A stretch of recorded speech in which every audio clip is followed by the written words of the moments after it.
Sa baryo Lubluban, nakatira ang isang dalaga na malapit ng mapag-iwanan ng tren.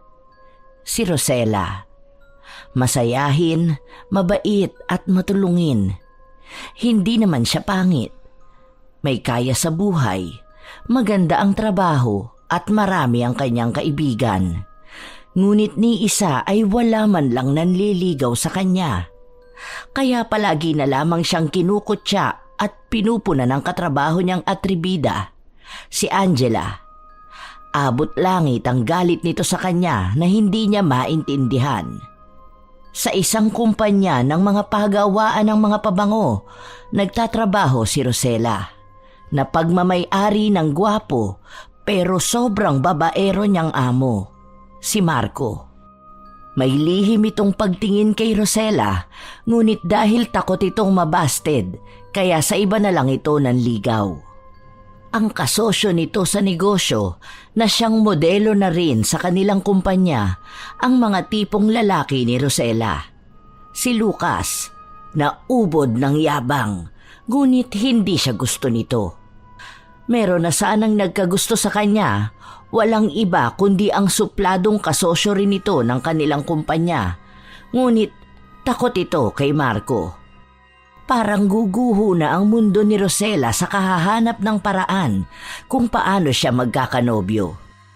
Ang masaklap pa ay nasangkot siya sa isang makontrobersyal na pangyayari na pilit niyang tinatakbuhan. Mabuti na lamang at may natuklasan siya na isang bagay na nakapagpabago sa takbo ng kanyang pagkatao. Isang kakaibang pabango na sa tingin niya ay makakapagpabago sa takbo ng kanyang buhay. Kanino kaya galing ang bagay na ito? Talaga bang makakatulong ito sa kanya? O ikapapahamak niya? Tuluyan na ba talagang magiging isang matandang dalaga si Rosella? O dahil sa pabangong ito ay mahahanap na niya ang kanyang tunay na pag-ibig? Magandang umaga! Gising na ang pinakamagandang nilalang sa balat ng lupa! Masayang bumangon si Rosella. Nagliligpit ng kanyang higaan at nag-iinat nang biglang nagsalita ang kanyang personal na alalay. Magandang umaga, Ma'am Rose! Nakahanda na po ang almusal ninyo sa mesa at naiprint ko na rin po ang mga documents na pinasa ni Sir Marco kagabi. Pakicheck na lang daw po yun para maisubmit mo na mamaya. Ha? May sinend na naman siya? Kakatapos ko lang mag-revise ng documents Sunod-sunod na talaga ang pinapagawa niya sa akin. Anong akala niya sa akin? Hindi nagpapahinga? Aba, hindi ako robot. Kasi naman po yung bagong pasok na sekretarya ng boss mo, imbis na siya ang mag-asikaso ng mga dokumentong ito, iba ang inaatupag. Kung makasita pa parang boss ninyo. Kung hindi ko lang talaga mahal itong trabaho kong ito matagal na ako nag-resign sa kumpanya. Dahil nasobrahan na sila sa mga pinapagawa nila sa akin. Mabuti na lang talaga at nandiyan ka para tulungan ako. Malaki talaga ang pasasalamat ko sa'yo. Malapad na ngumiti si Rosella upang magpasalamat sa tulong sa kanya ng kanyang personal na alalay. Imbis na magmukmuk sana siya dahil sa sobrang trabaho na pinapagawa, ay hindi na niya ginawa. May tapat at masipag kasi siyang personal na alalay. Naku, maliit na bagay lang po ang mga ito, Ma'am Rose. Sinusuklian ko lang po ng kabutihan ng magandang pakikitungo mo sa akin. Nakakaiyak naman. Hindi talaga ako nagkamali sa pagpili sa'yo. Hulog ka talaga ng langit sa akin, Joey. Anyway, hintayin mo na lang ako sa kusina dahil sabay na tayong kakain, ha? Mag-aayos muna ako at susunod na ako agad sa'yo. Sige po, ma'am. Maghahanda na rin po ako habang naghihintay po sa inyo. Masayang nagkukwentuhan sina Rosella at Joey habang kumakain. Nang may biglang naalala si Joey, binanggit nito ang tungkol sa isang imbitasyon na pinabibigay ng katrabaho ni Rosella. Dahil likas kay Rosella ang pagiging mabait, kaya marami siyang nakakasundo sa kanyang kumpanya. Kaya kung may mga importanteng okasyon sa isa sa mga katrabaho niya, ay palagi na lang siyang imbitado. Walang palya. Ay ma'am, muntikan ko nang makalimutan na ibigay ito sa inyo. Mabuti na lang talaga at naalala ko pa. Dinampot ni Joey ang kanyang sisidlan ng mga gamit at may dinukot sa pinakaloob.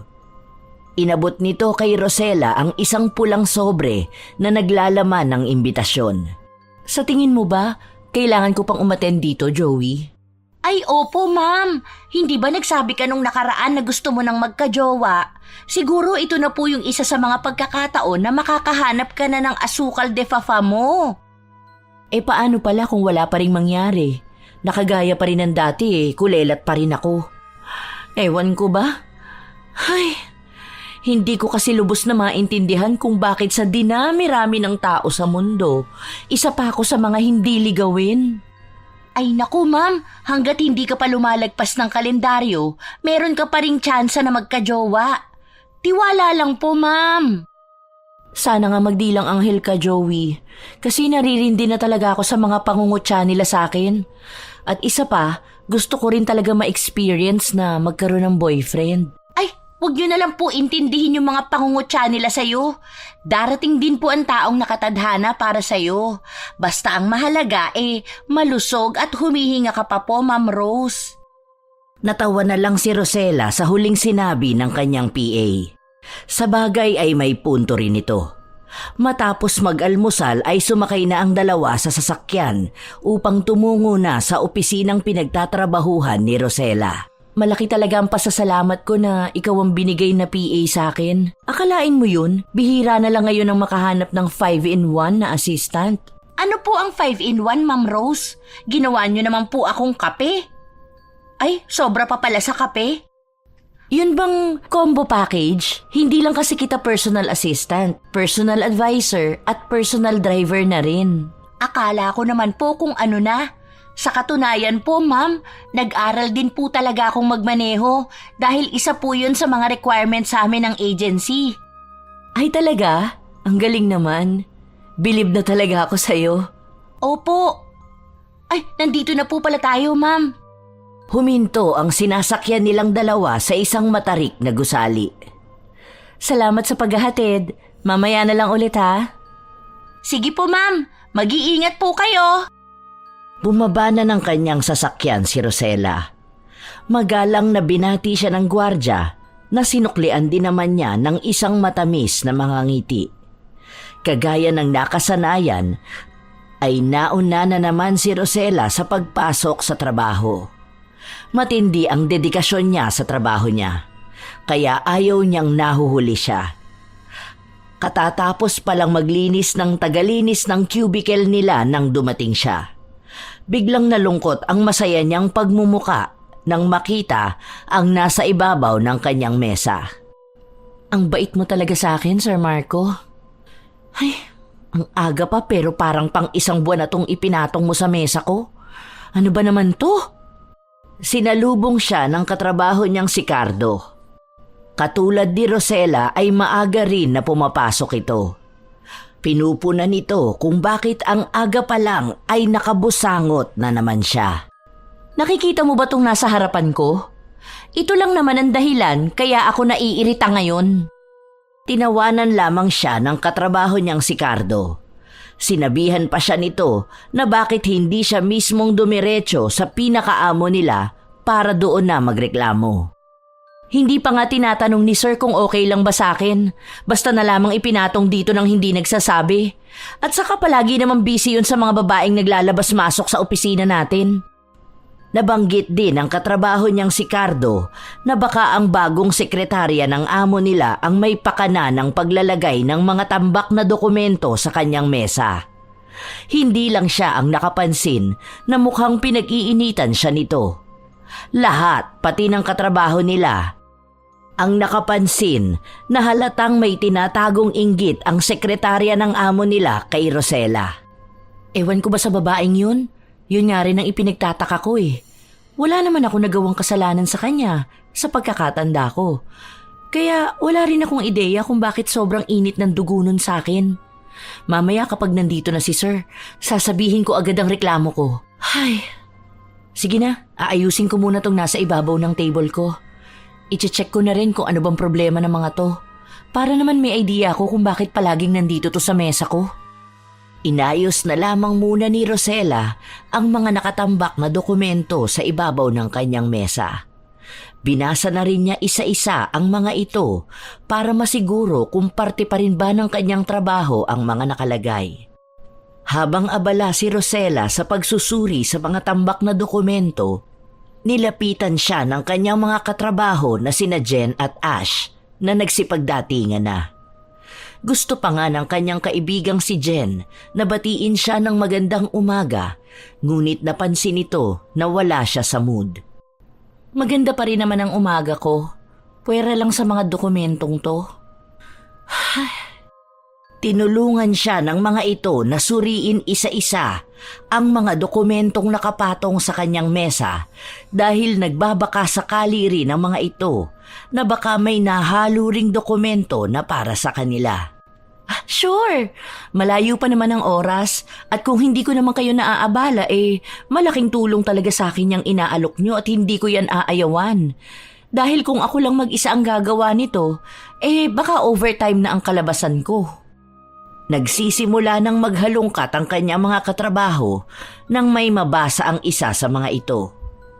Ang mga dokumentong kulang na matagal na nilang hinahanap ay nahalo pala sa mga dokumentong nakapatong sa mesa ni Rosella. Hindi lang si Rosella ang magrereklamo mamaya sa amo nila, kundi pati na rin ang mga ito. Irereklamo ng mga katrabaho ni Rosella na hindi ginagawa ng maayos ng bago nilang sekretarya ang kanyang trabaho. Hayaan nyo na. Sasabihin ko kay Sir Marco pagkarating niya mamaya. Mabuti na lang talaga at palagi akong maaga. Kung hindi baka sira na ang buong araw ko kung sakali. Salamat sa inyong dalawa ha. Ang laking tulong sa akin ito. Natapos nang magsuri ng mga dokumento sina Rosella at ang dalawa pa niyang katrabaho nang nilapitan siya ng isa pa niyang katrabaho na si Pam. Tinatanong nito kung natanggap na ba ni Rosella ang imbitasyon nito sa kasal. Oo, pero hindi ko pa nabasa Salamat nga pala sa pag-imbita ha. Muli siyang kinulit ni Pam na kailangan na niyang mabasa para malaman ni Rosella kung sino ang magiging kapartner niya sa araw ng kasal ni Pam. Ha? Bakit may kapartner pa? Hindi ba dadalo lang naman ako sa kasal mo? Kakain at magte-take out ng lumpia? At isa pa, paano ko naman babasahin yun? Nasa personal assistant ko ang imbitasyon na binigay mo. Siya ang may hawak nun. Pagka-uwi ko na lang siguro o pwede nyo rin naman nasabihin na sa akin ngayon mismo. Ngunit pinipilit siya ni Jen kung hulaan kung sino. May kasama pang kilig ang pagkasabi nito na dahilan ng pagkaba ng dibdib ni Rosella. Isang tao lamang ang pumasok sa kanyang isipan. Pero baka mali rin siya kaya ayaw niyang manghula. Puro kayo kalokohan. Sige na, sabihin niyo na sa akin. Alam niyo naman na hindi ko gusto yung mga pahula-hula na yan. Dahil ayaw ni Rosella na manghula, kaya napilitan namang sabihin ng kanyang katrabaho na nag-imbita sa kanya ang totoo. Malakas pa na binigkas nito sa harapan ni Rosella kung sino ang magiging kapartner niya sa kasal nila. Ha? Ano? Bakit siya pa? Wala na bang iba? Pwede namang sina Lucas at Seth. Ang dami naman ditong iba. Pwede pa ngang si Kuya Cardo Ayon kay Pam na siyang ikakasal, ang amo nilang si Marco ang nagpresenta sa sarili niya na maging kapartner ni Rosella sa kasal nila. Sinabihan pa nito si Rosella na wag nang umasa kay Lucas at Seth dahil malabo pa sa matang may katarata na dadalo ito sa kasal nila. Dagdag pa ng katrabaho niyang si Jen na kung siya lang ang papipiliin ay ang amo nilang si Marco ang pipiliin niya dahil ito ang pinakapasok sa banga na maging kaparehas ni Rosella sa kasal. Magiging magandang pares sila sa araw na yon. Kung sa bagay, sino ba naman ako para maging kapartner nila Sir Seth at Sir Lucas? Isa lang naman akong hamak na empleyado. Kaagad na sinita ni Ash si Rosella. Hindi niya dapat pinabababa ang sarili niya dahil kung ikukumpara ang ganda niya sa mga naging modelo ng kumpanya nila ay pwede na siyang ipanlaban sa mga ito. Tinanong din siya nito kung ano pa ba ang inaayawan nito sa kanilang amo. dahil sa angkin nitong kagwapuhan, kakisigan at bukod doon, mayaman pa. Tinawanan lamang ito ni Rosella.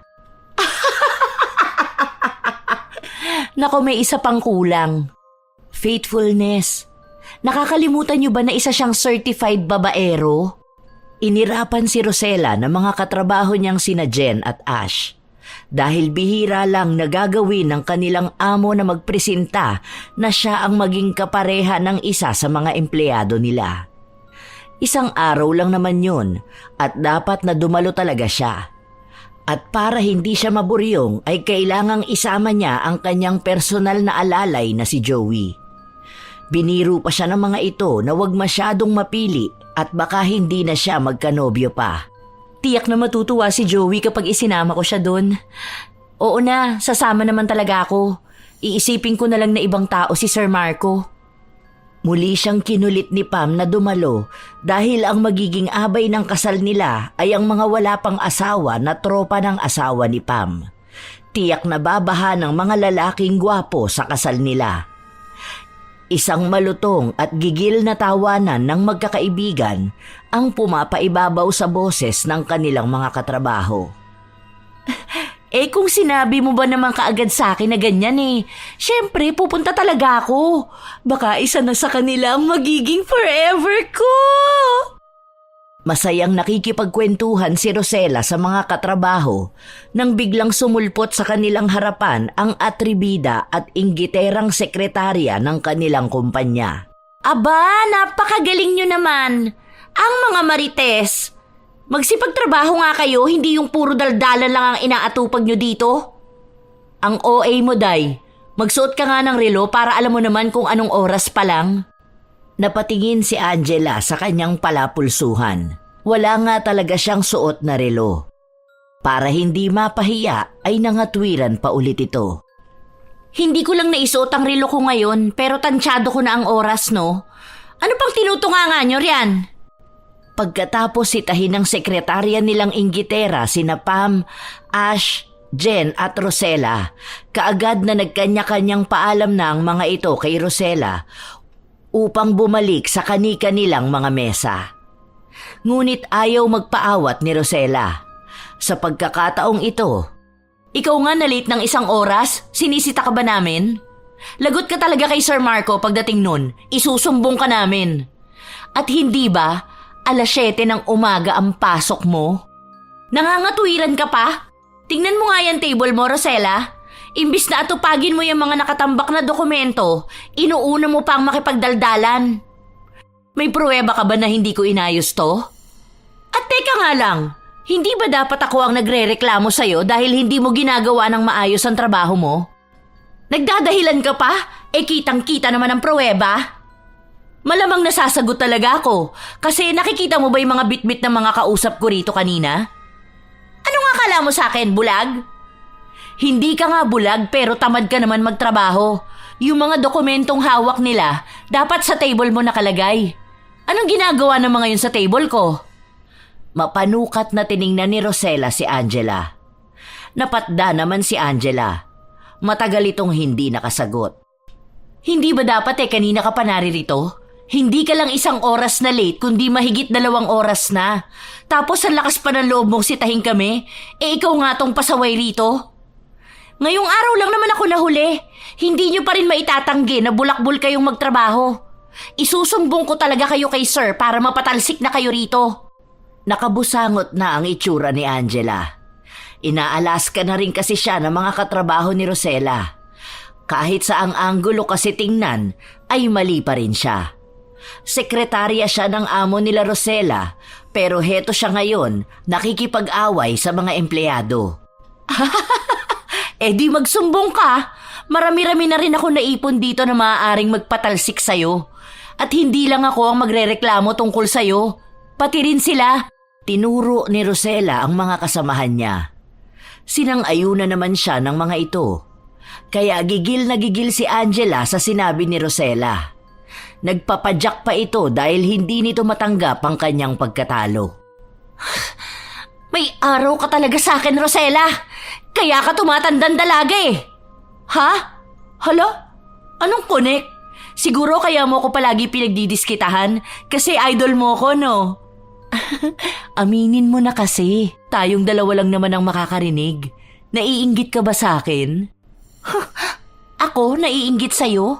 Sa panaginip mo lang yon. Kung ikaw rin lang ang kaiinggitan, hindi na, no? Tinatawanan naman ni Angela ang huling sinabi nito. Bakit mas lamang ang mga kilos mo kaysa sa salita mo? Kaya wag mo na ipagkaila pa, Angela. Wag ako. Iba na lang. Masyado ka namang ambisyosa. Hindi ako maiinggit sa'yo dahil wala naman dapat na ikainggit. Ni wala ka ngang jowa eh. Sa 2 taon kong pagtatrabaho rito, ni wala ka pa nga kahit isang nadala rito. Palibasa, walang nagkakagusto sa'yo dahil hindi ka kagusto-gusto. Kasi, ang pangit mo. Magkakaroon din ako ng nobyo, hindi pa nga lang sa ngayon.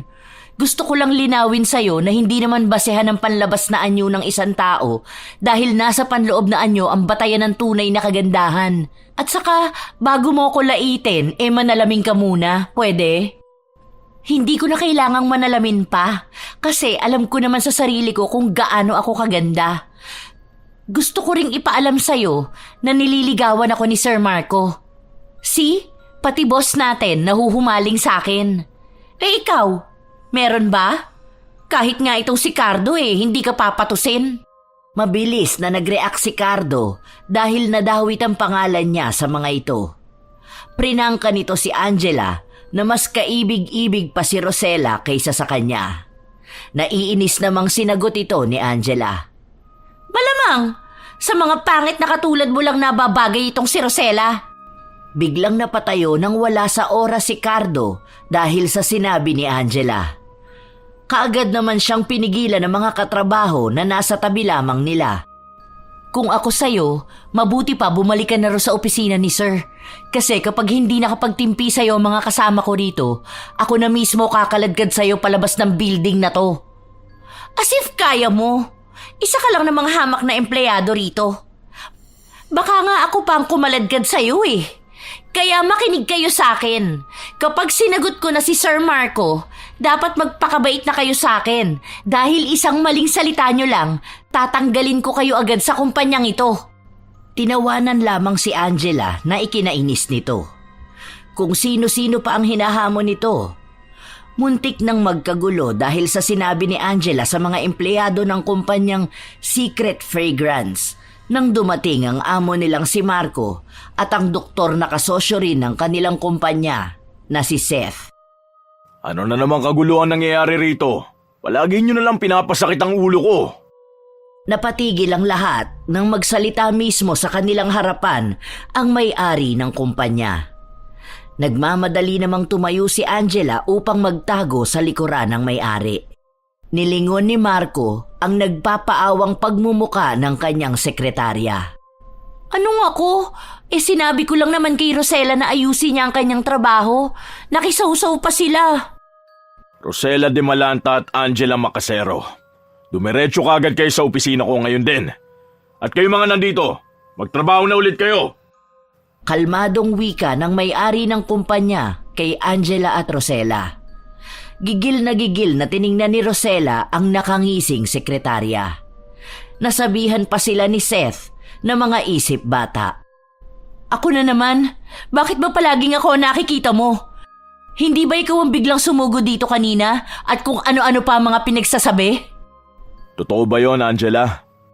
Taliwas sa tensyon na namamagitan sa paligid ay nanatiling kalmado pa rin si Marco. Hindi totoo yan, sir. Si Rosella talaga ang may kasalanan. Nagalit kasi siya nung tinanong ko kung tapos na ba niyang suriin ang mga dokumento. Napakasinungaling mo talaga, Angela!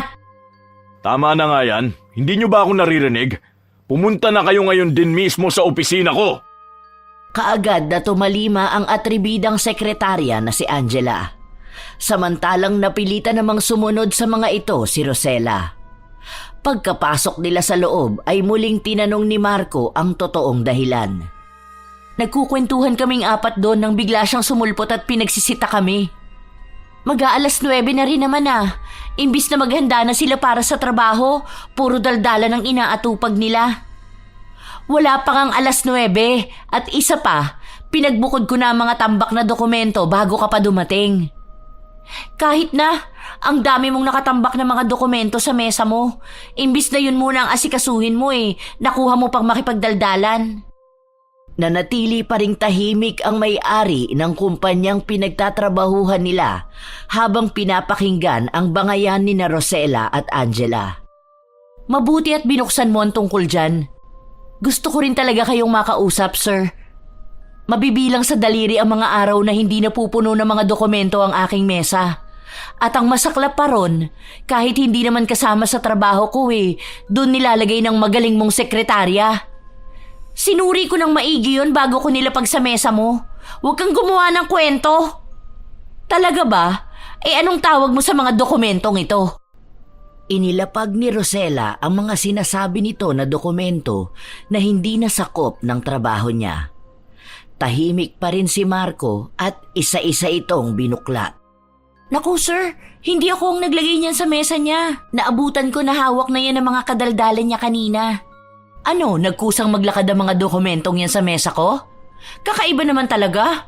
At para malaman mo, Angela, na bago ka pa dumating at makisawsaw sa usapan namin, naibukod ko na ang mga hindi sa akin.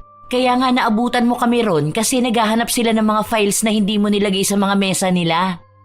Binabaliktad talaga ako ng babaeng yan, sir. Lumapit si Angela kay Marco at malanding nagpapansin dito. Dahil sertipikado na babaero ang may-ari ng kanilang kumpanya, kaya tuwang-tuwa ito sa atensyon na ibinibigay ng sekretarya nito. Paniwalaan mo naman ako, sir. Nagsasabi naman ako ng pawang katotohanan lamang. Iritadong pinapaikot ni Rosella ang kanyang mga mata sa harapan mismo ng naglalandi ang may-ari ng kumpanya at ng atribida nitong sekretarya. Huwag kang mag-alala, Miss Dimalanta. Naniniwala naman ako sa'yo. Simula bukas, i-assign ko na sa iba ang paglalagay ng mga dokumento. Makakalis ka na. Inis na tinalikuran ni Rosella ang may-ari ng kanilang kumpanya na kasalukuyang nakikipaglandian sa sekretarya nito. Gusto sana ni Rosella na magpasalamat pero nagbago ang isip niya kaya walang lingon-likod siyang lumabas sa opisina ng may-ari. Sinalubong kaagad ng tanong si Rosella ng kanyang mga katrabaho. Malugod naman niyang sinagot isa-isa ang mga ito. Ang tanging sinabi ni Sir Marco sa akin, itatalaga niya sa iba ang paglalagay ng mga dokumento sa mga mesa natin. Hay, sa wakas, matatahimik na rin ang buong maghapon ko. Matapos niyang sabihin ang mga katagang yun, ay saka naman dumating ang pinakamataas na pinuno ng grupo nila. Inanunsyo nito na kailangan nilang maghanda para sa paglulunsad nila ng mga bagong pabango sa madla. Isa-isa sila nitong binigyan ng mga gawain. Pagkatapos na marinig ng lahat ang pag-aanunsyo ng paglulunsad, ay naging abala na si Rosella at ang kanyang mga katrabaho. Kinukwento niya sa personal niyang alalay ang nangyari sa araw na yon. Kung ako siguro ikaw, ma'am, wala nang usap-usap. Baka nasupalpal ko na yon ng magtanda. Nakakagigil talaga ang pag-uugali niyang si Angela. Naku, hindi dapat dahas ang ipapakita natin sa mga may galit sa atin. Kabutihan ang magandang pantapat sa kanila. Konsensya na lang nila ang unti-unting uusig sa kanila. Ang bait mo talaga, ma'am. Nagtataka talaga ako kung bakit wala ka pa ring nobyo hanggang ngayon. Natawa si Rosella sa sinabi sa kanya ni Joey. Hayaan mo, malapit na yon. At sinisiguro ko na ikaw ang unang-unang makakaalam. Natuwa naman ang personal na alalay ni Rosella sa kanyang mga sinabi. Iniimbita ka pala ni Pam sa kasal niya, kaya may kasama na akong pumunta sa venue ng kasal. Ay, talaga po? Tutulungan po kitang makahanap ng asukal de fafa doon, Ma'am Rose. Ikaw talaga. Bago natin isipin yan, tulungan mo muna akong maghanap ng mga modelo sa ginawa kong konsepto para sa paglulunsad ng mga bagong pabango ng kumpanya namin. Sige po, kukontakin ko kaagad pagkarating natin sa bahay ang mga kakilala ko para bukas maisalang na kaagad sila. The best ka talaga, Joey. Naging abala na si Rosella sa mga sumusunod na araw. Mabilis din siyang nakahanap ng mga modelo para sa paglulunsad ng kanilang produktong pabango, sa tulong na rin ng kanyang personal na alalay. Makalipas ang ilang araw ng pagpupuyat ni Rosella, dumating na ang araw na pinakahihintay niya. Kasalukuyang kinakausap siya ng kanilang pinakamataas na lider dahil sa matagumpay na paglulunsad. Binabati siya nito dahil sa matagumpay na paglunsad ng kanilang produkto. Pumalakpak ang tenga ni Rosella sa tuwa. Maraming salamat po sa pagtitiwala. Hindi rin naman po ako magtatagumpay, ma'am, kung hindi dahil sa mga kagrupo ko. Tinutokso naman si Rosella ng kanyang mga katrabaho tungkol sa promosyon niya. Kaagad na siniko ni Rosella ang katrabaho nitong si Jen. Nagpaparinig din si Ash kung may selebrasyon ba sila mamaya dahil namimiss na raw nito kung ano ang lasa ng alak. Ay naku, uuwi pala ako ng maaga ngayon. Sinita kaagad si Rosella ng kanyang katrabahong si Pam. Kailangan nilang magsaya dahil minsan lang naman ito. Tapos bigla naman dumating si Angela na nakaangkla kay Lucas. At ang isa pang seryosong kasosyo ng may-ari ng kumpanya, si Sir Seth. Nasaktan ng palihim si Rosella. Matagal na rin kasi siyang may lihim na paghanga kay Lucas, ngunit hindi man lang siya napapansin nito. Congrats sa inyong lahat dahil sa matagumpay nating paglulunsad. Bilang pasasalamat sa inyo ay magkakaroon tayo mamaya ng foam party. Kaya isuot nyo na ang pangmalakasang kasuotan nyo mamaya. Masayang masaya ang mga empleyado ng kumpanya ni Rosella. Lingid sa kanyang kaalaman, may nagpaplano na pala ng hindi maganda para sa kanya. Habang naghahanda ang lahat, ay abala rin sina Angela at Lucas sa kanilang masamang binabalak. Basta yung usapan natin ha, huwag mong kakalimutan. Huwag kang mag-alala dahil sisiw lang sa akin ang pinagagawa mo. Matagal ko na rin kayang napapansin yung mga tingin-tingin ni Rosella sa akin. Isang kalabit ko lang dyan. Tiyak na makakaisa ako mamaya. Bahala ka na kung anong gagawin mo sa kanya. Wala akong pake. Basta siguraduhin mo lang na makikita ni Sir Marco, ha? Ang kulit mo rin no? Wala ka bang bilib sa akin? Maiba tayo. Bakit mo ba palaging pinag-iinitan yan si Rosella? Gusto kong mapahiya siya sa harapan ni Sir Marco. Magiging hadlang siya sa aming dalawa ni Sir Marco. Nagngingit-ngit sa galit si Angela habang binibigkas ang mga masasamang binabalak niya para kay Rosella. Gusto ni Angela na mapahiya si Rosella sa kanilang opisina at ang naisip niyang plano niya rito ang inaakala niyang magiging angat niya rito. So, totoo pala ang balitang nasagap ko sa kumpanya? Balita?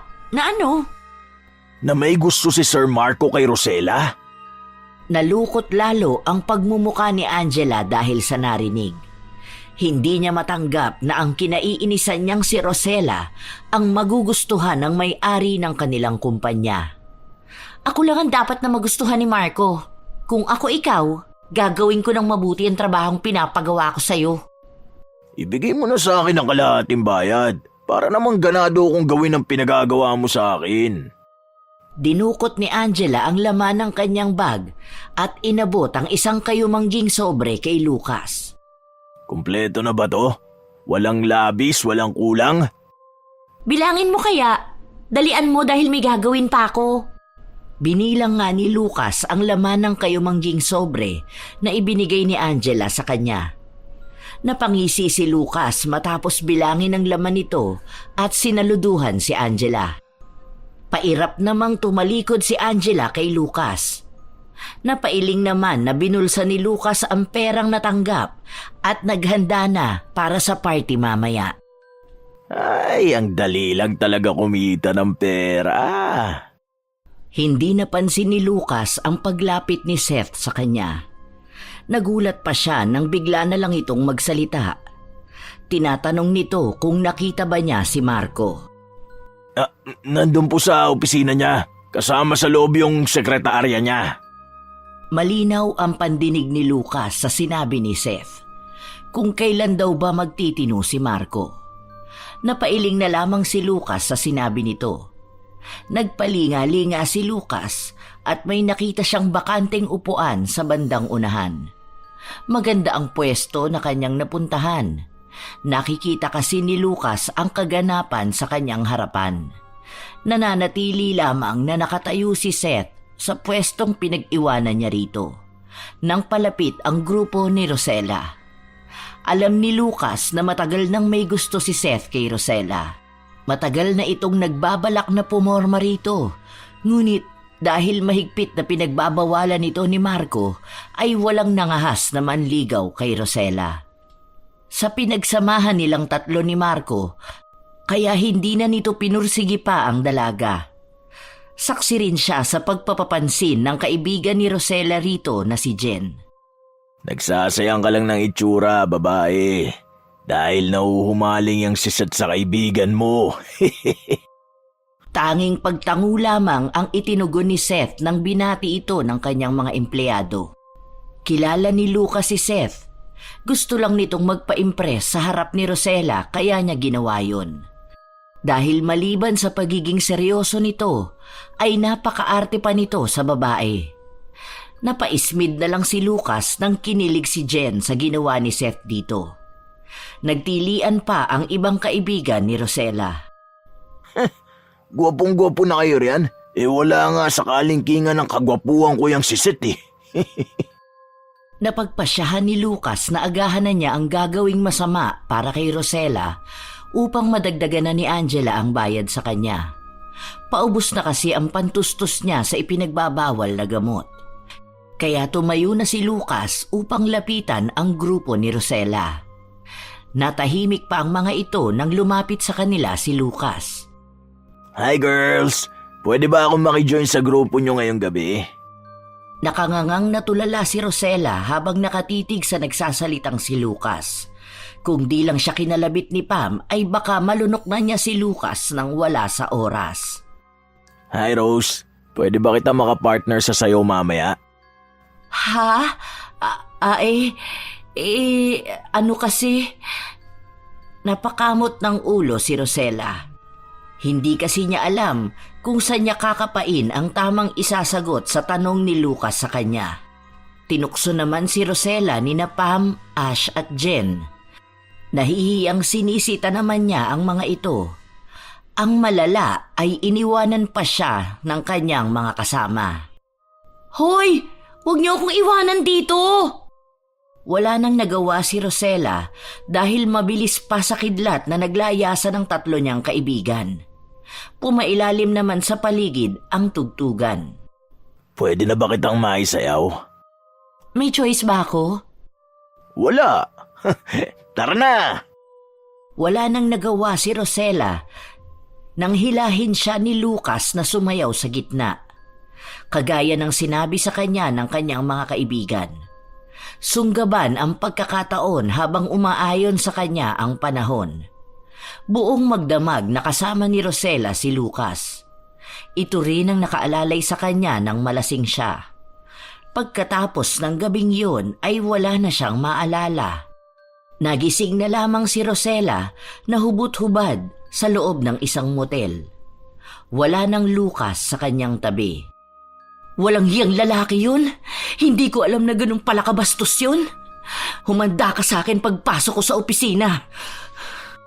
Nagngingit-ngit sa galit si Rosella nang malaman niyang nakuha nito ang kanyang pinakaiingat-ingatang pagkababae. Kaagad na tinawagan niya ang kanyang personal na alalay. Ma'am Rose? Nasaan ka po? Kanina ko pa po hinihintay ang tawag mo. Kagabi pa ako nag-aalala sa inyo. Sunduin mo ako rito. Umiiyak na nagsumbong si Rosella sa personal na alalay niya at kaagad na sinundo siya sa motel na pinag-iwanan sa kanya ni Lucas. Kaya pala hindi kita makontak kagabi. Pumunta pa ako sa pinagdausan ninyo pero ang sabi nila, may sinamahan ka raw pa uwi kaya sa bahay na lang ako naghintay. Anong gagawin ko? Paano kung magbunga ang panghahalay na ginawa niya sa akin?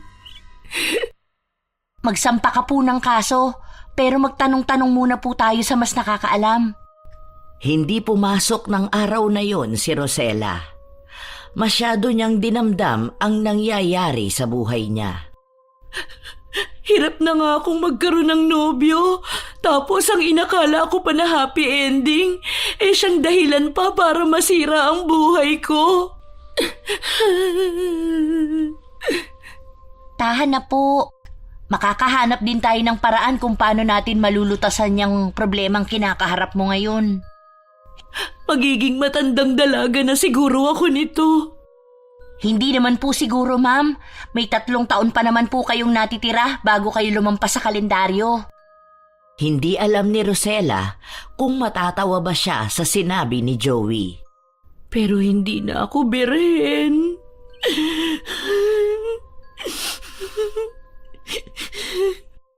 Rose, wala naman pong namamatay dahil sa hindi na sila birhen.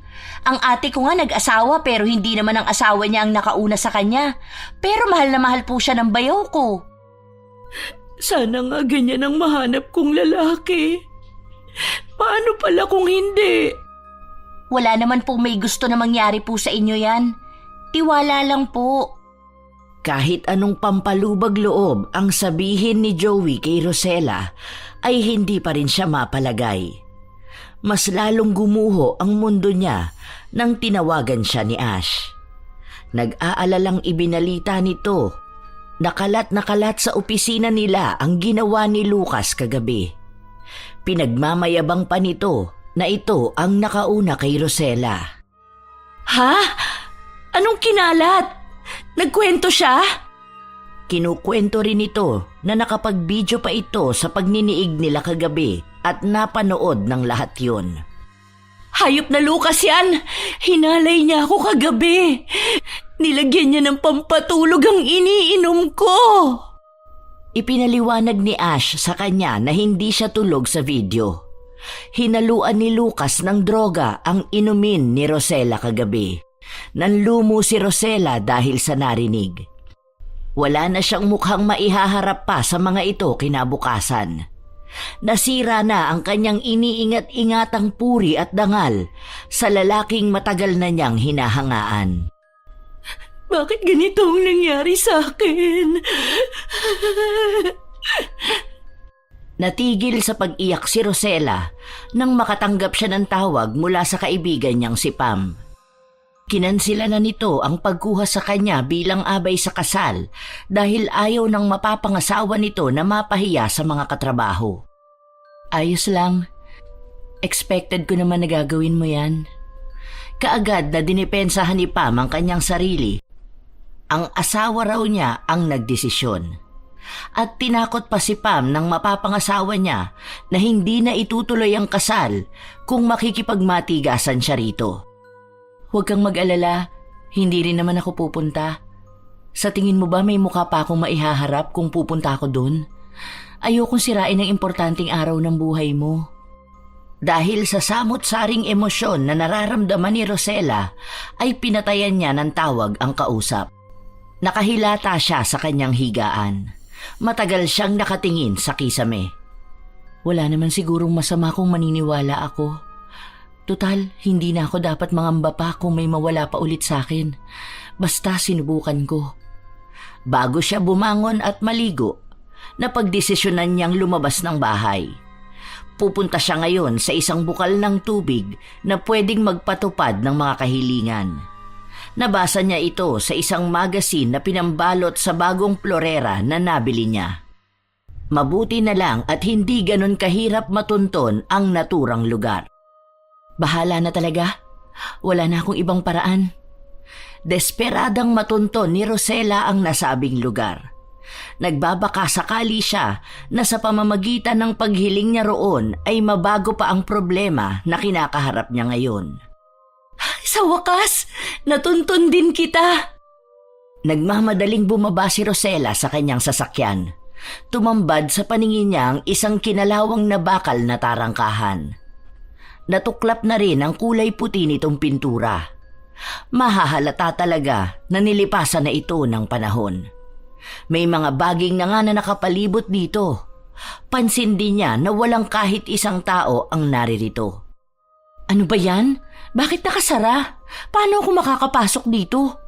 Ito pa naman ang huling alas ko. Pursigido si Rosella na makapasok dahil ang bukal ng tubig na lang talaga ang tanging pag-asa niya. Kapag hindi siya nakapasok doon, ay baka kailangan na niyang tumigil sa kanyang trabaho at magpakalayo-layo. Wala sa sariling napaupo siya sa labas ng kinalawang na tarangkahan.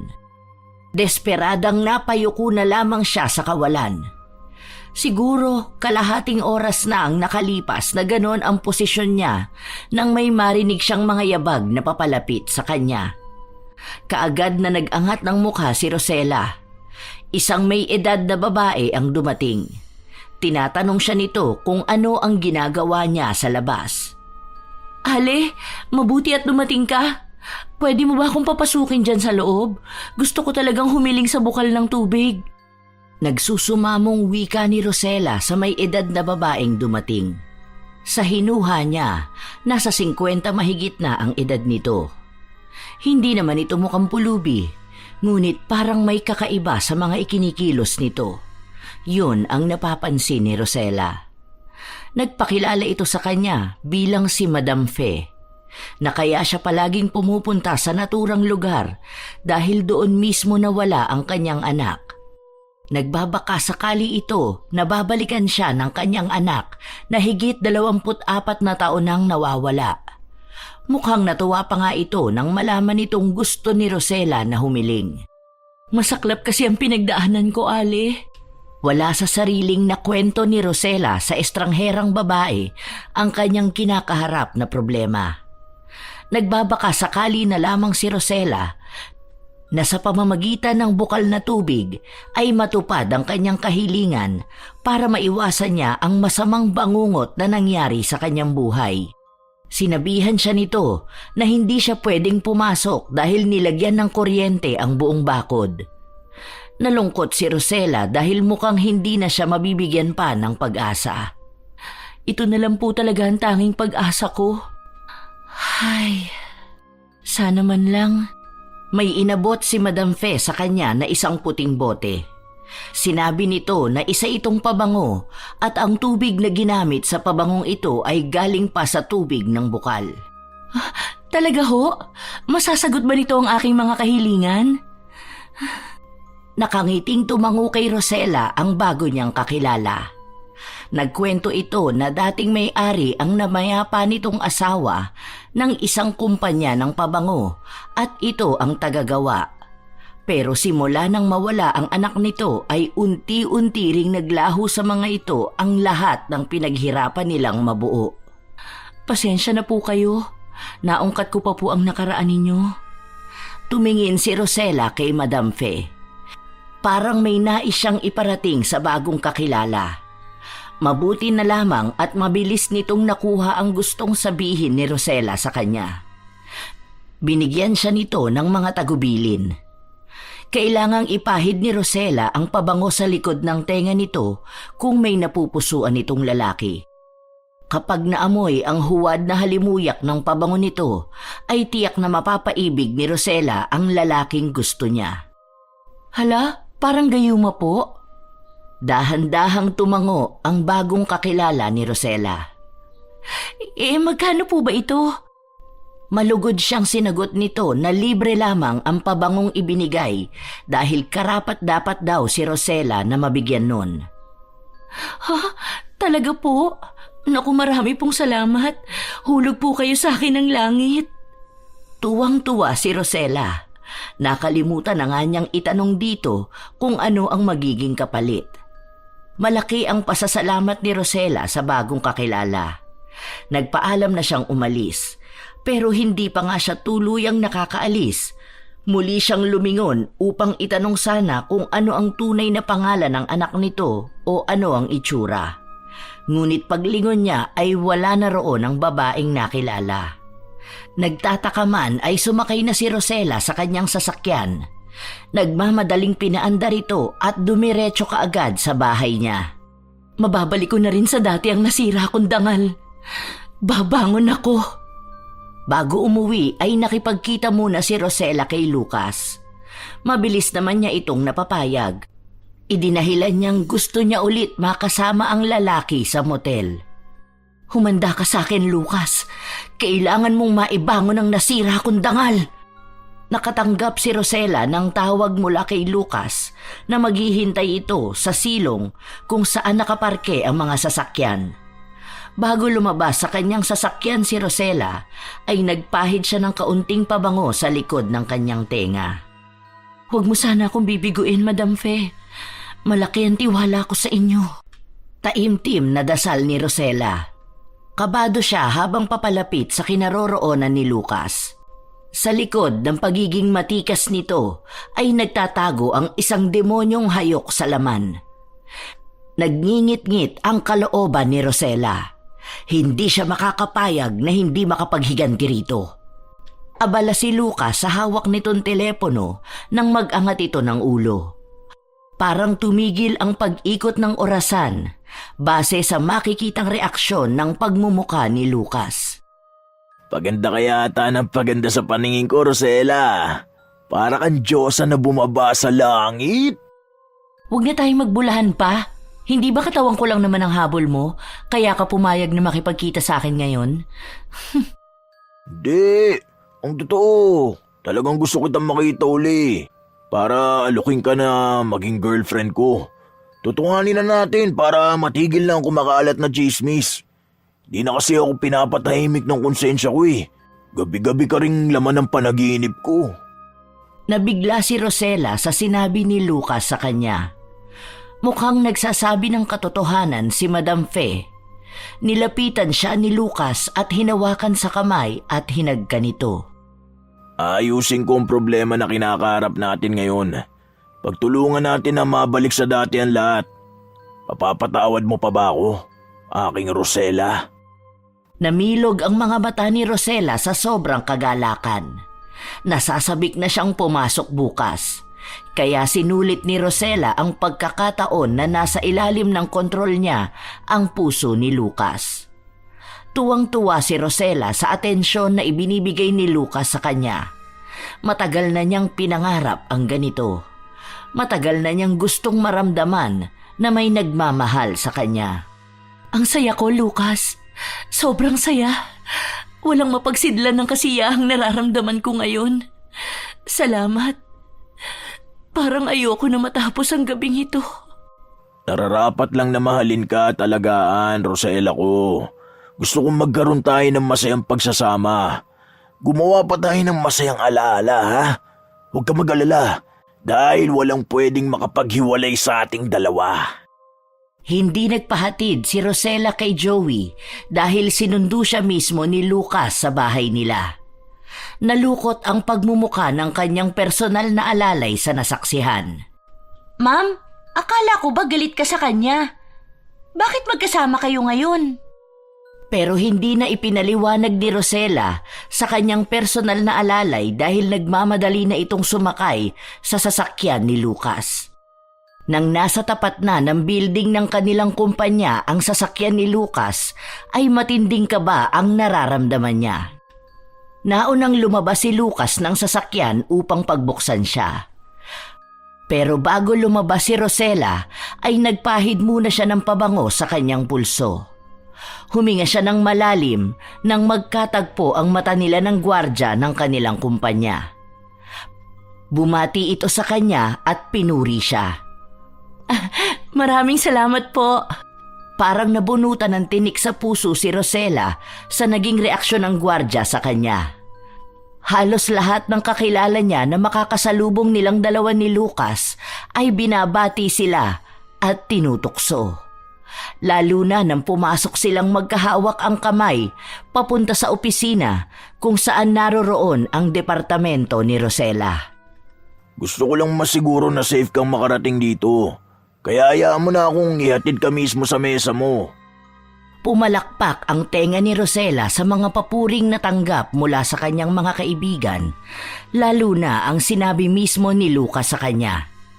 Hinatid lamang siya ni Lucas sa kanilang departamento at pumunta na ito sa kanyang opisina. Tumitili pa ang mga kaibigan ni Rosella habang binabalita ng mga ito na may nagpadala ng isang bungkos ng mga bulaklak sa kanyang mesa. Nagmamadaling pumunta si Rosella sa kanyang pwesto at dahan-dahang inamoy ang mga bulaklak. Inangat ni Rosella ang tarheta na nakalagay dito. Sabay-sabay na nagtilian ang mga kaibigan niya nang maabutan sila ng hindi maipintang pagmumukha ng atribidang sekretarya na si Angela. Hindi ba kayo nahihiya? Ang iingay nyo, oras ng trabaho. Kapag inggit, pikit. Palibhasa, hanggang papansin lang ang kaya, hindi naman siya sineseryoso ng mga natitipuhan niya. Anong sinasabi mo tungkol sa akin? For your information, hindi ako naiinggit sa'yo. Isusumbong ko talaga kayo kay Sir Marco. Eh di magsumbong ka, puntahan mo na. Kampanteng pagtataboy sa kanya ni Rosella. Inis na nagpapadyak papalayo si Angela. Hindi nito matanggap na naungusan siya ng isang Rosella. Samantalang si Rosella naman ay nag-e-enjoy sa sitwasyon niya ngayon. Makalipas ang ilang minuto ay muling bumalik si Angela na naninilay sa mga labi ang isang matagumpay na ngiti. Huwag ka raw umuwi ng maaga dahil pag-overtimein ka ni Sir ngayon. Ilang araw kang nawala rito kaya tambak na rin ang trabaho mo. Gawa-gawa mo lang siguro yan. Pahiya ka kasi kanina eh. Eh di tanungin mo pa si Sir kasi sumunod lang naman ako sa pinag-uutos niya sa akin. Mga epal, akala mo kung sino? Che! Eksakto namang dumating ang may-ari ng kumpanya. Seryoso itong nakatitig kay Rosella. Nagkanya-kanyang balik sa mga pwesto nila ang magkakaibigan. Gusto kong mag-overtime ka. Kaya mo bang tapusin ang mga naiwan mong trabaho nung nakaraang mga araw na hindi ka pumasok? 3 linggo po akong hindi nakapasok, sir. Hindi ko po mapapangakong matatapos ko yun ngayong gabi. Pues gawa mo ng paraan. Pero, Gusto sir... ko lang linawin sa'yo, Miss Dimalanta. Ako ang boss dito. So ako ang masusunod. Tapos ang usapan. Mabuti nga sa'yo. Naiinis na tumalima si Rosella sa may-ari ng kanilang kumpanya.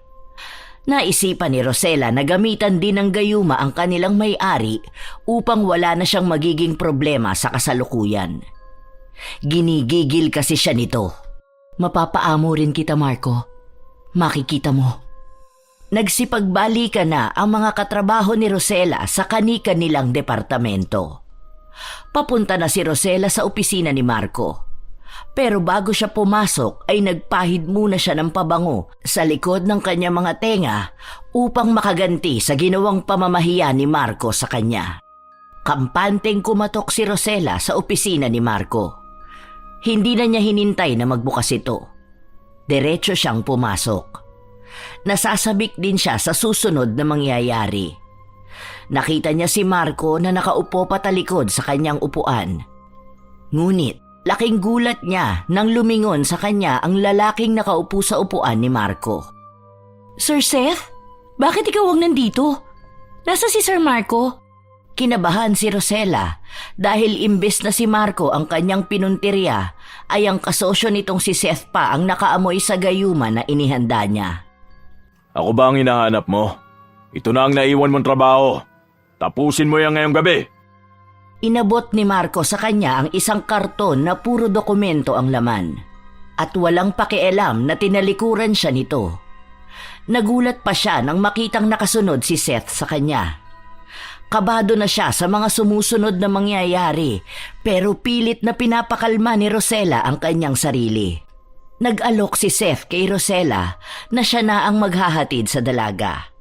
At nagpapunta na ito ng mga gagawa sa trabahong dapat si Rosella ang gagawa. Mabilis na tinanggihan ito ni Rosella. Naku sir, wag na po kayo mag-abala pa. Nakakahiya naman po. Trabaho ko naman po ito eh. Kaya ako na po ang bahala. Pero nagpupumilit si Seth na siya na ang bahala sa lahat. Pero sir, hindi mo naman sakop ang departamento namin. Mapapagalitan din ako ni Sir Marco sa gusto mong mangyari. Ngunit masyadong makulit si Seth. Ilang beses na itong tinanggihan ni Rosella. Hindi naman po sa ganun. Kaso ang inaalala ko kasi si Sir Marco. Baka masisanti pa ako kapag nalaman niya. Tinakpan ni Seth ang mga labi ni Rosella gamit ang hintuturo nito. Mabilis na nakaiwas si Rosella. Hindi kasi niya maintindihan kung bakit ang lakas ng tahip ng dibdib niya ngayon. Pakiramdam niya ay may hindi magandang mangyayari. Nakaramdam din si Rosella ng malamig na ihip ng hangin na dumampi sa kanyang balat, dahilan upang magtayuan ang mga balahibo niya sa katawan. Napayakap si Rosella sa sarili nang wala sa oras. Sige po, kayo na pong bahala. Hindi na nakipagtalo pa si Rosella kay Seth dahil alam niyang ipipilit pa rin ito ang gusto nitong mangyari. Pinaunlakan na lamang ni Rosella ang makulit na si Seth. Tutal, gabi naman na rin at tiyak na mahihirapan siyang makasakay mamaya lalo na't hindi pa niya dala ang kanyang sasakyan. Hindi rin niya mahagilap si Lucas. Nasaan ba kasi si Lucas? Dapat siyang kasama ko ngayon at hindi si Sir Seth. Hindi na lamang umalma pa si Rosella. Tama rin naman si Seth. Hinatid siya nito sa bahay nila. Ngunit sa kasamaang palad, nakita niyang naghihintay pala si Lucas sa kanya. Hindi maipinta ang itsura nito sa galit nang makita ang pagbaba niya sa sasakyan ni Seth. Palakas ng palakas ang nararamdaman niyang kaba sa kanyang dibdib. Tila nahihilo siya sa kaba na nararamdaman. Diyos ko po, ilayo niyo po sana ako sa kapahamakan. Nagulat si Rosella nang biglang nagsalita si Lucas sa tabi niya. Galit ang nakarehistro sa pagmumukha nito. Parang papatay sa galit. Nataranta si Rosella. Bakit kanya inatid, ha? Anong namamagitan sa inyong dalawa? Kumalma ka nga dyan. Wala namang mali siyang paghatid ni Sir Seth sa akin. Anong walang mali siya? Nakita mo ba kung paano kanya titigan? Hindi lang kita naihatid ngayon, naghanap ka na agad ng kapalit ko. Masyado lang marumi ang utak mo kaya ka ganyan mag-isip. Nakokonsensya ka na ba sa pag-iwan mo sa akin sa opisina kanina? Hinahanap kita pero hindi kita mahagilap. Tinawagan mo sana ako. Anong silbi ng cellphone mo? Huminahon ka nga lang kasi. Wala namang kaming ginagawang masama. Tila bingin na si Lucas sa mga paliwanag ni Rosella. Pilit pa rin na iginigiit nito ang nasa utak niya. Malamang napaunlakan ko ang naging alok niya sa akin dahil anong oras na rin naman at wala na akong masasakyan pa. Hindi mo ba naisip na gabi na? Sinungaling! Ang sabihin mo, naglandian kayo ni Seth. Hindi ka makontento no? Tandaan mo, dapat ako lang Nasapo ni Rosella ang kanyang pisngi nang bigla na lamang siyang sinampal ni Lucas. Nagmamadali naman siyang dinaluhan ni Seth na hindi pa pala nakakaalis. Pinagsabihan nito si Lucas. Sinasabi ko na nga ba may sikretong relasyon kayong dalawa. Walang pasabi na sinuntok ni Lucas si Seth. Gulat na napatili si Rosella. Nagmamadaling lumabas ang personal na alalay ni Rosella na si Joey mula sa loob ng bahay at dinaluhan ang takot na si Rosella. Hala ma'am, ano pong nangyayari? Bakit sila nandito? At bakit sila nag-aaway? Sunod-sunod na tanong ni Joey sa kanya pero hindi magawang sagutin ni Rosella ito dahil natatakot siya sa nagsusuntukang sina Seth at Lucas. Natatarantang inutusan ni Rosella ang kanyang alalay na tumawag ng agarang tulong. Tumawag ka ng pulis! Nanginginig na pakiusap ni Rosella kay Joey. Inawat na sina Seth at Lucas na mga kapitbahay ni Rosella, ngunit hindi nagpapaawat ang mga ito. Patuloy lamang sila sa pagsusuntukan. Wag! Diyos ko po! Sunod-sunod na nakakabinging mga putok ng baril ang narinig ni Rosella. Nangatog ang tuhod ng kanyang alalay na si Joey sa nasasaksihan. Nakahandusay sa semento si Seth at naliligo sa sarili niyang dugo. Halos mabaliw si Rosella sa kanyang nakita. Lucas! Anong ginawa mo? Napatay niya po ata si Sir Seth, ma'am. Nararapat lang sa kanya yan. Ayoko maging kahati ko pa siya sa pagmamahal ko sa'yo. Tila ba nabaliw si Lucas? Muli itong nagpaputok ng baril na ikinatakot ng mga taong nakapalibot sa kanila at nagsisigaw. Walang kahit sino mang makapaghiwalay sa amin ni Rosella. Papatayin ko ang lahat ng ahad lang sa akin sa pagmamahal ko sa kanya. Pagkatapos sabihin ito, ay malakas na hinablot ni Lucas sa braso si Rosella. Napaigik pa ito sa sobrang lakas ng pagkakahila nito. Ano ba, Lucas? Nasasaktan ako! Sir Lucas! Saan niyo dadalhin si Ma'am Rose? Tulungan niyo kami! Nagmamakaawang nakiusap si Joey kay Lucas. Ngunit tila ba walang naririnig si Lucas sa sinabi ni Rosella sa kanya. Mapuwersang isinakay ni Lucas si Rosella sa kanyang sasakyan.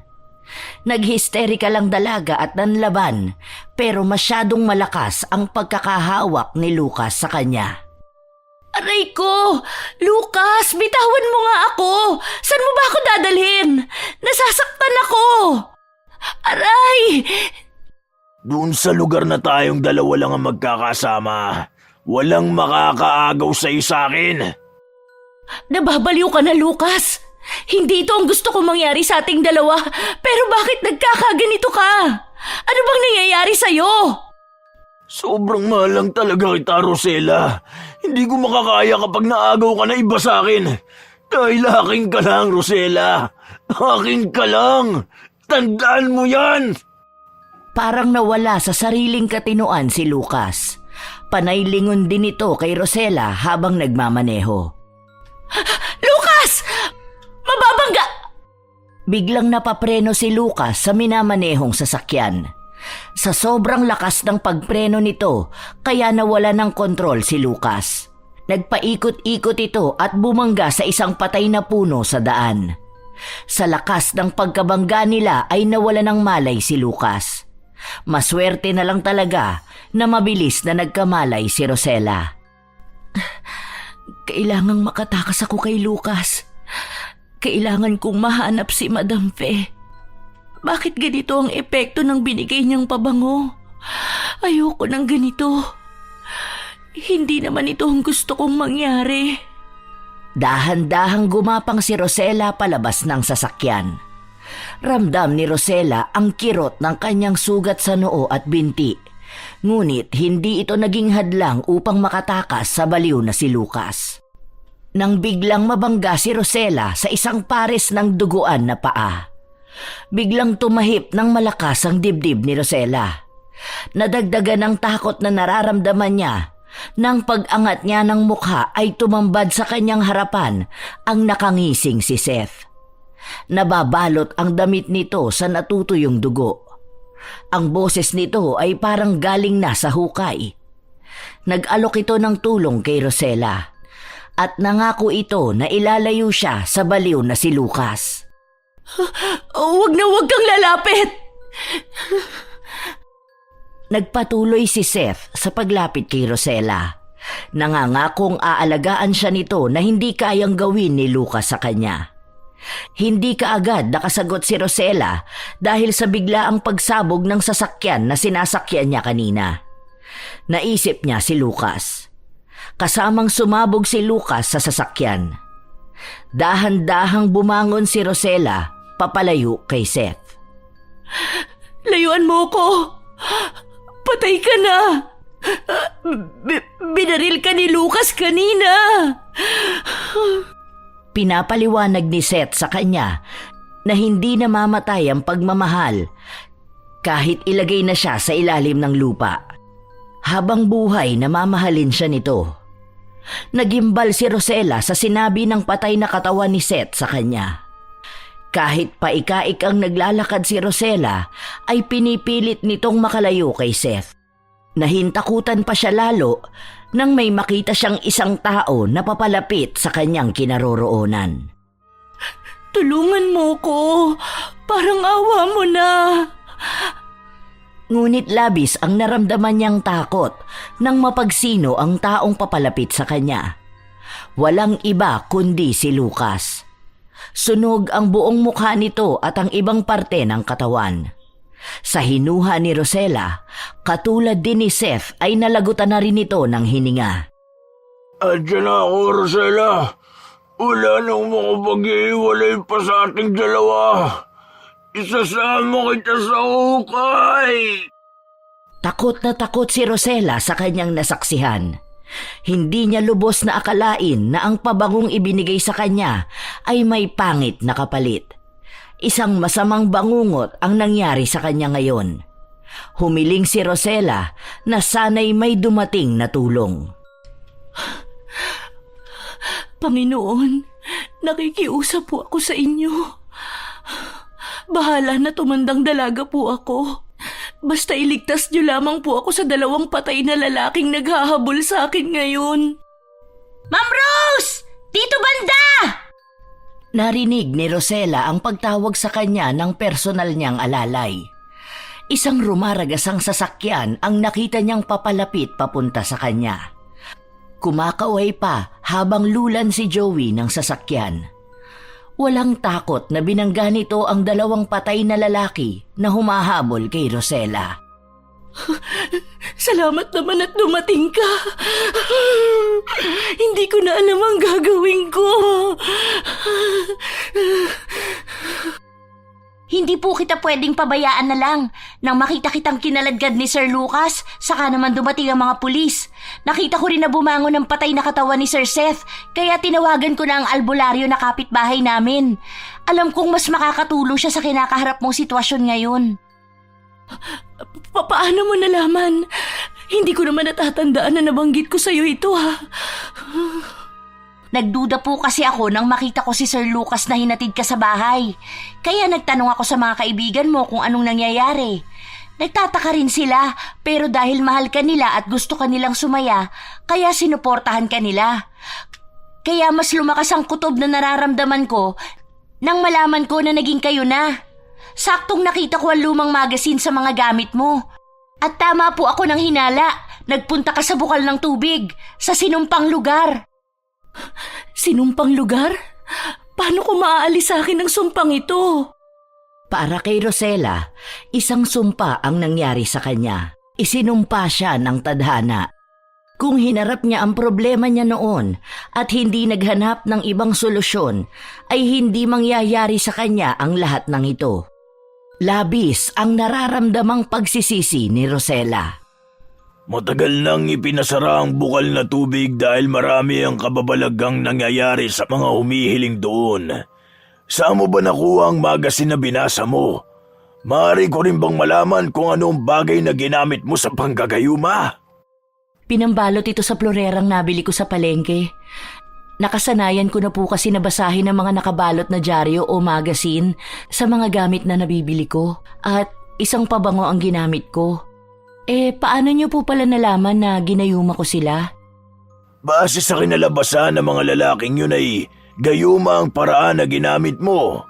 Lahat kasi ng nagayuma ay mababaliw sa taong nanggagayuma sa kanila. At iisa lang ang focus ng mga ito. Ang mahalin ng tapat ang nanggagayuma sa kanila. Kahit na malagutan pa mga ito ng hininga ay mananatiling pumipintig ang puso nila sa taong nanggagayuma sa kanila. Kaya kanila inahabol kahit patay na sila. Namamatay lang ang mga ito kapag napawalang bisa na ang gayuma na ginamit sa kanila. Noong una, gusto ko lang namang makaganti. Pero hindi ko inakala na mauuwi sa ganito ang lahat. Gusto ko lang naman ng sumaya. Lahat ng bagay ay may hangganan. Lahat ay may limitasyon. Palagi mong tatandaan yan at huwag kalilimutan. Parang awa niyo na po. Tulungan niyo po akong mawala sa akin ng sumpang ito. Natatakot po ako. Huwag kang mag-alala, Ineng. Gagawin ko ang lahat ng aking makakaya. Masugpo ko lang ang nangyayaring kabalbalan sa'yo. Dapat magtiwala ka po kay Inko Maku. Ma'am, at higit sa lahat, sa itaas. Sunod-sunod na napatango si Rosella. Tama ang kanyang personal na alalay. Bakit hindi agad sumagi sa isipan ni Rosella na magsimba? Siguro hindi mangyayari sa kanya ito. Baka nasolusyonan pa niya ang kanyang kinakaharap na problema ngayon. Patawad po, Panginoon. Nakalimutan kong tawagin ka. Dapat sa'yo ako unang humingi ng tulong. Nawala po ako sa landas. Gabayan niyo po sana kami ngayon upang mapagtagumpayan namin ang pagpuksa sa kasamaan. Kaagad na nagpunta sina Inko, Joey at Rosella sa lugar kung saan nagsimula ang lahat. Sa isinumpang lugar kung saan nakilala ni Rosella si Madam Fe. Ibigay mo sa akin ang bagay na punot dulo ng lahat ng nangyari sa'yo ngayon. Inabot naman kaagad ni Rosella ang pabango na nangalahati na ang laman. Ako na lang po ang magbabantay sa paparating para mabalaan ko rin kayo at walang iistorbo sa ginagawa ninyo. Gamitin mo ito, Ineng. Mabisang pangontra yan kung sakaling iba ang darating dito ngayon. Inabot ng albularyo ang malaking bote na naglalaman ng mahiwagang tubig na galing sa simbahan. Salamat po. Sana mapagtagumpayan po natin ang labang ito. Nagsimula ng magsindi ng kandila si Inko Maku. Naglabas siya ng mga gamit at isa-isa itong pinagpatong-patong sabay buhos sa natitirang laman ng pabango. Nagbigkas din si Inko ng mga dasal na tanging siya lamang ang nakakaintindi. Pumikit ka, Ineng. At kahit anong mangyari ay huwag ka magpapatinag. Kaagad na tumalima si Rosella sa sinabi ng matanda. Palakas ng palakas ang dasal na binibigkas nito. Unti-unting naramdaman ni Rosella ang malamig na simoy ng hangin. Isasama kita sa hukay, Rosella! Hindi ako makakapayag na mawalay ka sa akin! Hindi ko hahayaan na makalapit kayo kay Ma'am Rose! Naririnig ni Rosella ang sunod-sunod na atungal ng dalawang lalaking patay na naghahabol sa kanya. Patawarin niyo po ako, Panginoon. Hinding-hindi ko na po uulitin ang aking ginawa. Parang awa niyo na po. Wala po sanang masamang mangyari sa aming tatlo rito. Pakiusap po. Umihip ang malakas na hangin. May narinig si Rosella na iyak na pamilyar sa kanya. Umiiyak ito dahil hinahanap nito ang kanyang anak. Hanggang sa bigla na lang itong tumawa ng pagkalakas-lakas. Ang malademonyong tawa nito ang nagpadagdag ng tensyon sa buong paligid. Tigilan mo na si Rosella! Wala siyang kinalaman sa nangyayari sa anak mo! Unti-unting naramdaman ni Rosella na parang may yumayakap sa kanya na malamig na hangin. Matinding takot ang kanyang naramdaman. Sinapian na pala siya ng kaluluwa ni Madam Fe.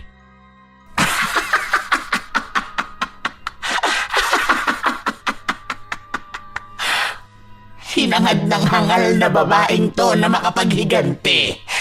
Iisa lang naman ang hangarin naming dalawa. Kagaya ng mga humihiling sa bukal ng tubig. Malugod ko lang naman na pinagbigyan ng mga kahilingan nila.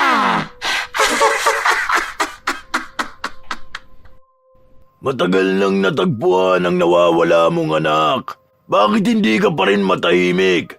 Bakit hindi mo pa rin tinatantana ng mga inosenteng taong nadamay sa paghiganti mo? Hindi pa kumpleto ang 100 kahilingan na ipinangako sa akin ng demonyo. At si Rosella, siya sana ang sagot sa lahat upang makabalik ako. Pero anong ginawa mo? Nakialam ka! Pinagbigyan ko lang ang kahilingan ni Rosella. Ang tuluyang puksain ang kasamaan mo! Nanlaban ang kaluluwa ni Rosella sa kaluluwang sumapi sa kanya. Tama na. Parang awa mo na po. Ayoko po ng ganito. Aba, Ginoong Maria, napupuno ka ng grasya. Sambahin ang ngalan mo. Mapasa akin ang kaharian mo. Tila mabibingi si Rosella sa pagtili ni Madam Fe. Napagtanto ni Rosella na walang mabuting naidulot si Ma'am Fe sa kanya dahil mukhang isinanla nito ang kaluluwa sa demonyo. 100 mapaghiganting kaluluwa ang sagot sa kahilingan nito sa demonyo. Kapag naubos ng 100 mapaghiganting kaluluwa, ang 100 pabango ay maisasakatuparan na ni Madam Fe ang pangako sa kanya ng dyablo. Ang magkaroon siya ng walang hanggang pagkabuhay. Pwede mo nang imulat ang mga mata mo, Ining. Naisilid ko na ang kaluluwa ni Madam Fe sa maliit na bote ng pabangong ito. Kasabay ng pagdilat ng mata ni Rosella ay ang pagbagsak ng bangkay sa lupa ng dalawang lalaki na naghahabol sa kanya.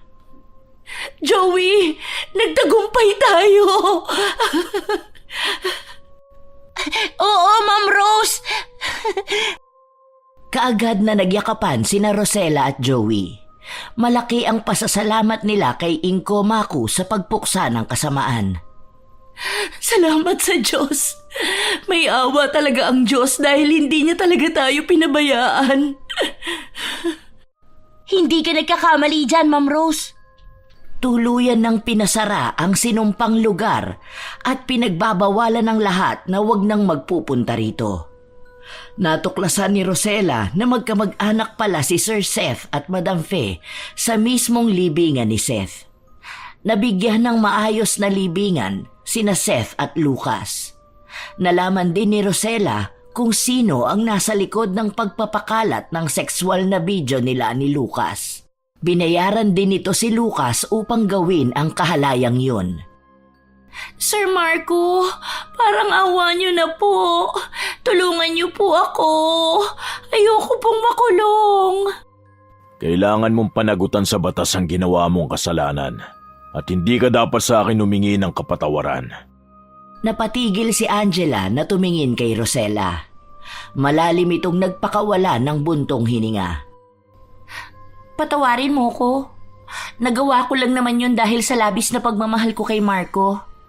Kahit anong gawin kong pagpapapansin sa kanya, hindi ko maalis ang pagmamahal niya para sa'yo. Tumigil ka nga dyan. Hindi ko siya gusto, no? Umayos ka nga. Ew! Totoo yun.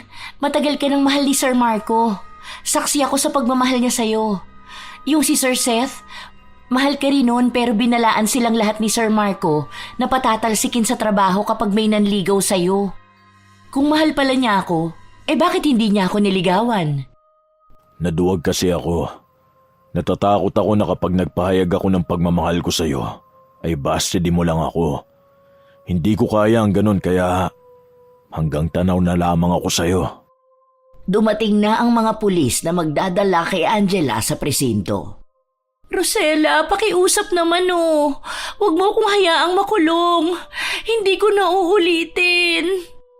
Bahala na ang korte na humusga sa'yo dahil hindi matatawaran ang ginawa mong pagdungi sa aking dangal. Nakulong si Angela at pinatawan ng 10 taon na parusa. Nagpasa ng sulat si Rosella sa kanilang kumpanya upang humingi ng 3 buwan na pahinga. Kaagad naman siyang pinagbigyan ni Marco na siyang may-ari ng kumpanya. Habang ine-enjoy ni Rosella ang kanyang 3 buwang bakasyon, ay napadaan siya sa maliit na simbahan malapit sa kanila.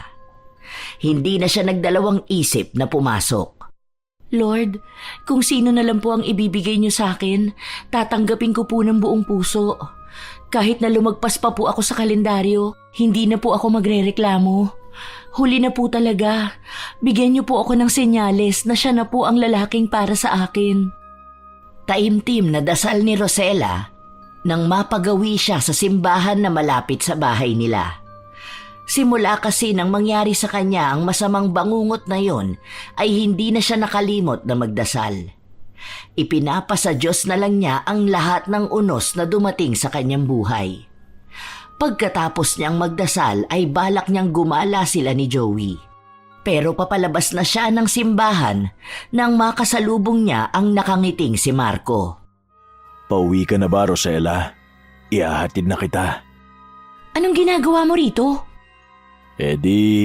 Sinusundo ko na ang future wife ko. Napatingala si Rosella at napatingin sa mga mata ni Marco.